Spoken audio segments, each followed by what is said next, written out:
not what happened to him. I don't have to think. Lisa! Which Lisa is there? Yeah. Lisa Camise. Lisa's right over there. Jared Gray! What? Lisa Camise. I'm doing this. Cute kid. Okay. Oh! Elliot. I was a bridesmaid at my cousin's wedding. And they told me that one of the ushers Shortly after would pick me up. This was on October 31st, Halloween night. And a funny time to have a wedding. But anyway, when he walked in to pick me up, I thought, well, now that's the way I like a guy to look. We got there earlier. We had to have rehearsal first. And the coordinator, the woman who was spacing everybody, Lou and I stood up next to each other. And she said, no, you can't, because she's short. And so she has to be with the shorter one, and you have to be with the taller girl. And Lou says, no, we want to walk in together, but you can't do that. So anyway, we of course had to come. And ceremony is going on. He's 2 ushers behind me. And all during the ceremony, he's whispering, we're gonna go out. And I'm looking. That was October 31st. I was living in Galesburg, Illinois at the time. He was living in Chicago. And those were Depression days, and you took a train, and even that was... and on April 23rd, that was about... I had gone up to Chicago a couple of times to visit, and he had come down to Galesburg. So on Friday night, he picked me up I picked him up at the railroad station. And as we're riding home, he takes out pretty much like a dime store wedding band. How about putting this on tomorrow? Let's get married. I said, yeah. We've never gone steady or anything, no. And at that time, Depression days, a lot of people were getting married secretly because they couldn't quite afford to live together yet. But they wanted, I guess, a commitment. And so the following day, I called an attorney who was a friend of mine. And he made the arrangements for when the... We can't hear you. Can you speak up? When the courthouse had closed, to have this friend of his issue a license for us. And then at 3 o'clock, he had made arrangements with a friend of his who was the judge for the ceremony. And so we were married at 3 o'clock that Saturday afternoon. And that evening, we're going into... Pardon?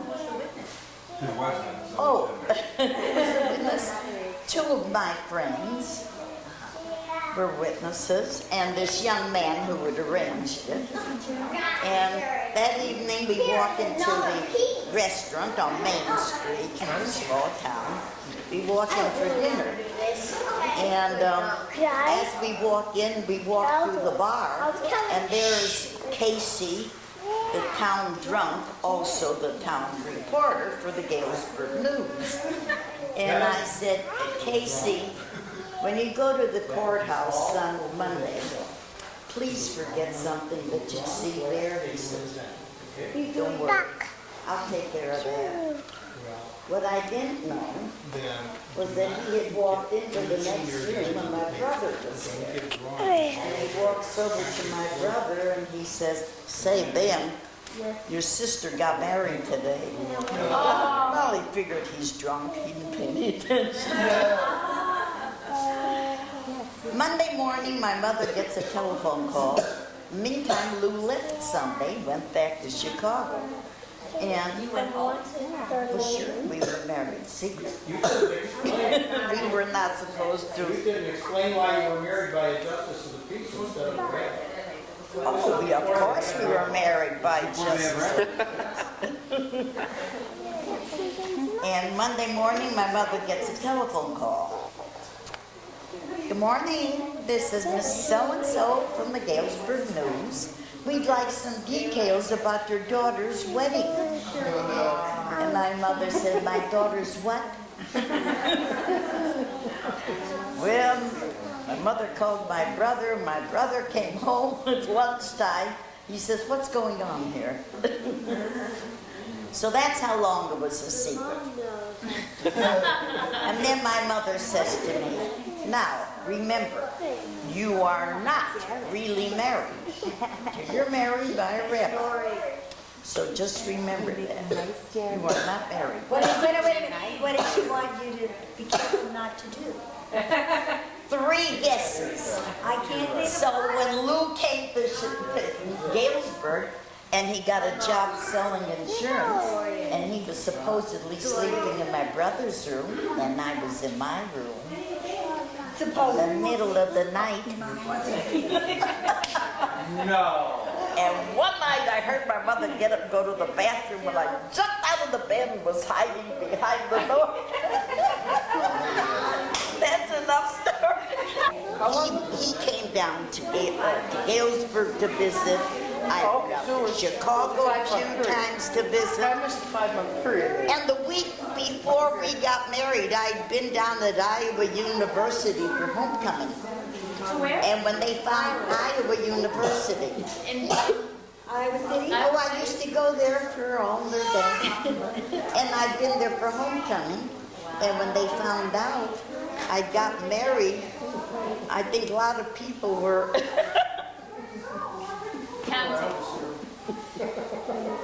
How long till you got married by the rabbi? July 3rd was when we got married. And How long after that was that for? I want you to know the dentist, who was a very good friend of the family, I was there one day and he says, say, it's safe now. You've been married a year. She was born 1 year and 9 months after we were married. Just like Exactly how long we were married when David was born. I waited 3 years. Was it money that caused you to wait for the rabbi's marriage? Or Well, yeah. And which Those were during the Depression. right? And the one I was married in on July 3rd, and you know what's so awful? you don't have Now when I look at pictures, my gosh, I don't even have a picture of our wedding.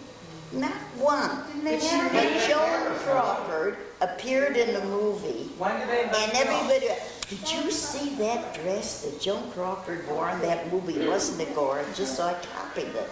It was a white organdy and all graduated ruffles. Oh, it was. Didn't they have cameras then?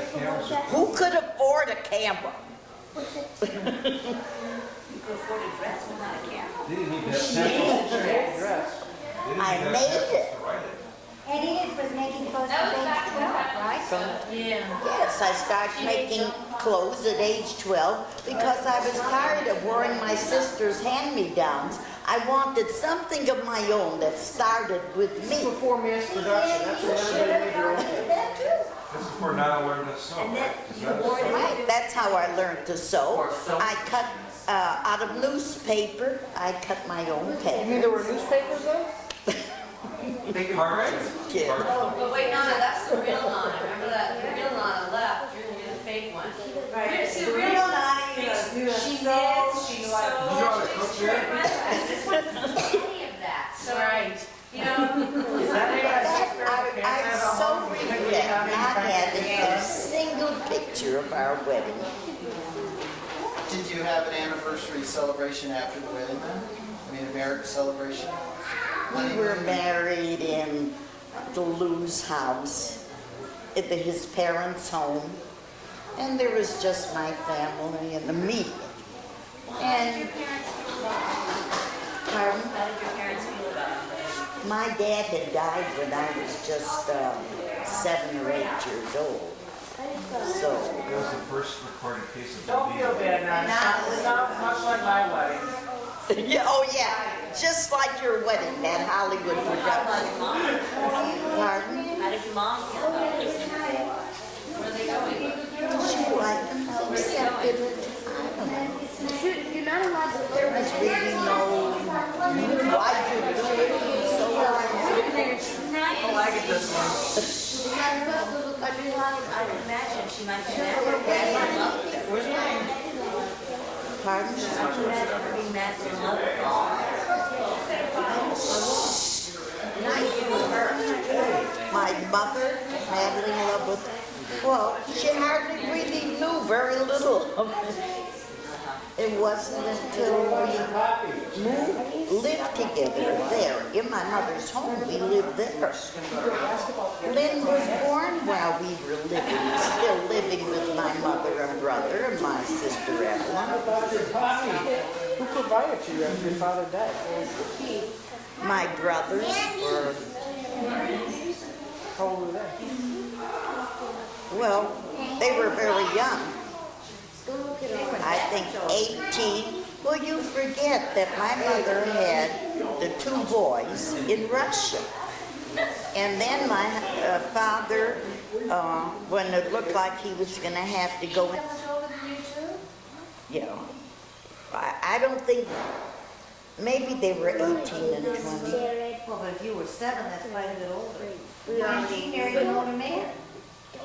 And Jean was older than Mother. Well, she was at that time. She was considered an old lady. No. And Jean was? Uh-huh. She married But Mother, Uncle Ben and Uncle Joe moved here when they were still very little because they never had an accent or anything. You say they were born in Russia, Yeah. but they must have been very young when they moved because they never had any kind of an accent, which generally people Well, you forget, Ada was 4 years older than I was. no. So she was 11, 12, and they were probably, I don't know, my brothers were very young, where they took on the responsibility. I was trying to remember what my father did that Joe and Ben kind of took over what he was doing. And then they went into the used car business. And trucks, yeah. Yeah. And then from that, they had the Nash Agency when they moved to Galesburg. But Uncle Ben was killed driving the truck. Right. And Joe died of a heart attack. What about your father? Yes. Pardon? How did your father die? My father, heart attack. He was a young man. He was about 42. He died. His daughters were very hard on him. Was Aunt Shirley diabetic? Oh, yes. At 16? You already had her. No, I don't know that she was diabetic at 16. That I don't know. But, But Daddy was diabetic, Dora was They died at diabetic, and 16. so was, No, but so was, No. so was, Isidore diabetic. yes, except the difference with Isidore was when he was told that he was diabetic, he watched himself, he took his weight off, he stopped eating sweets, They look the same though. and he lived to a quite compared old age for that. He walked a lot. Well, he, Six to 38. well, I've got to tell you, no, I'm taking over all this stuff. Would you get that camera away from me, please? Don't you want to have this recorded? I got to tell this funny story about Isidore. He had married, do you remember this woman that he married? Yes, who owned the motel? Who owned this motel? Where was that? It was like a, Elsinore. Elsinore, and that's where they had the hot bands, supposedly, yeah, they held bands. And she had this motel. And when we came down to visit them, they'd been married, I think, about 6 months or so. And she got me on the side, and she started complaining that she was just, all he wanted to do was have sex. And he would work himself up into such a state, she was afraid he was going to have a heart attack, because he wasn't a young man. He'd just get all worked up, and nothing would happen. But then what she was unhappy about, too, was that the women who had little bungalows there, you know, they were all after him. And they would make up excuses. He would do the fixing around the place. Little plumbing repairs and stuff like that. Right. And she said, they keep calling, they had a leak, or they had this, and they were always finding excuses to get him over into their house. And she was considerably younger than me. Yes. He was about 82 when he married her, wasn't he? No, I don't know. They didn't stay married a long time. Did he marry again? No. In his 80s. How do you spell more? Was she really upset by the fact that he would be doing all of this? Very upset. She thought, sure, those women were making up excuses to get him over into their homes, making passes at him. Was he a womanizer?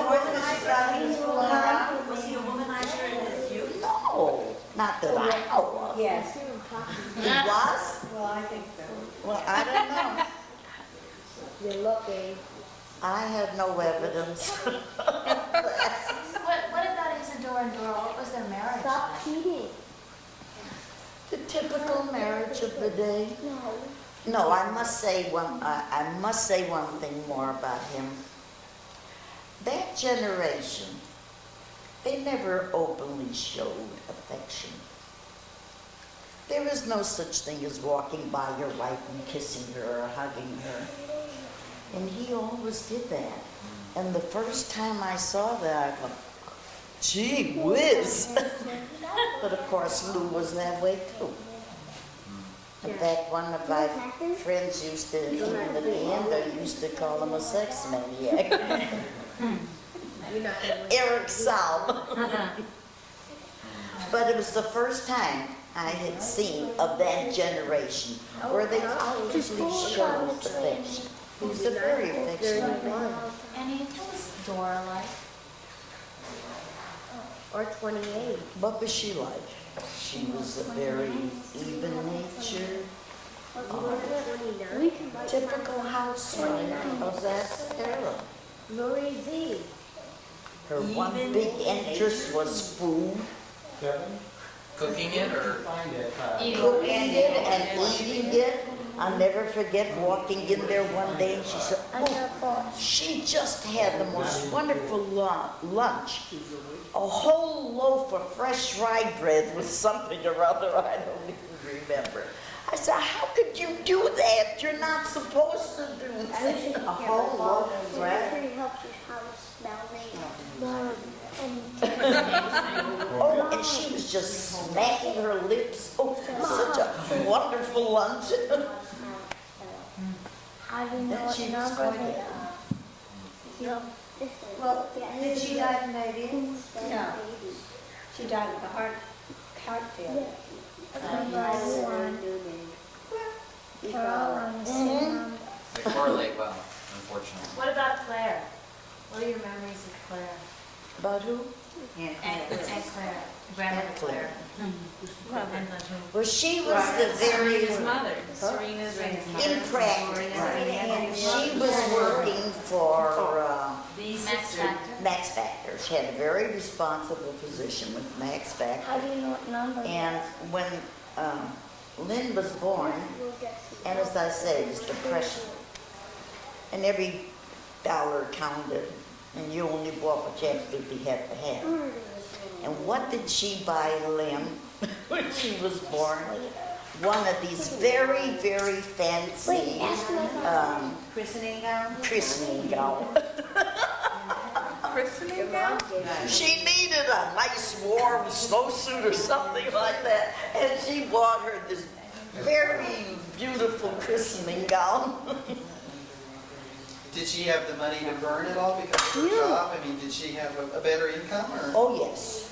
But it was She still was extravagant. earning a very good salary for that time. But she was giving a lot of it to the parents, right? I imagine so. So she lived at home.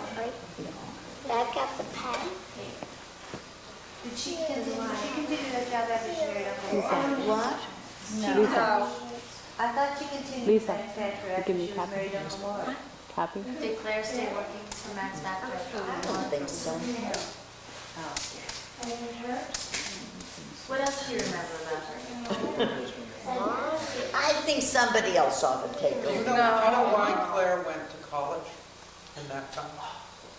Why? Yes. Oh, It was why? very unusual. I don't know. Oh, It was very, it would be, I think, a very unusual thing for anyone, but And Claire went to especially Yeah. Yes, to graduate. for 3 years. well, so did Uncle Lou. He went to Northwestern. But women He didn't. didn't graduate either. She didn't graduate either. But women didn't go to college back then. Well, Not to college like Chicago. yeah. Do you know why she did that?